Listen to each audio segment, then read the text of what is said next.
పింఛను తీసేశారమ్మా ఇది పింఛను అదే ఏ గవర్నమెంట్లో తీసేశారు పింఛను?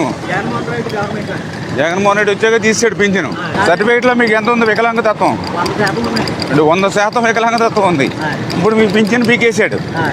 ఎందుకు తీసాడంట? యూనిట్లో కరెంటు బిల్లు దాటిందని తీశారు. మీది ఇప్పుడు మీ ఇంట్లో మీ అమ్మది కూడా రావట్లేదా? ఇద్దరికి పింఛను రావట్లా. నీలాంటి పాపం నడవలేని వాళ్ళకి, పేదవాళ్ళు, మీది తెల్ల రేషన్ కార్డేనా? తెల్ల రేషన్ కార్డు అయినా సరే పింఛను తీసేశారు.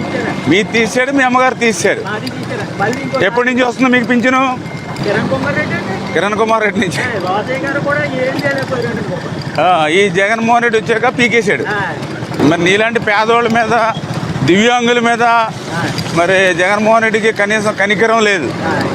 అంత కక్ష లేదమ్మా. ఈసారి నీకు పాపం ఏదైతే తీసేసిన పింఛన్ ఏదైతే ఉందో, మీది మీ అమ్మగారిది కూడా ఏదైతే ఉందో అవన్నీ రెక్టిఫై చేస్తాం.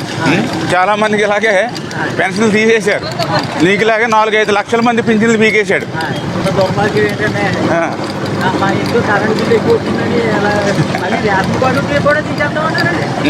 మరి ఇవన్నీ కూడా కరెక్ట్ చేద్దాం అమ్మా, కరెక్ట్ చేద్దాం. నీకు న్యాయం జరిగేలాగా చేద్దాం.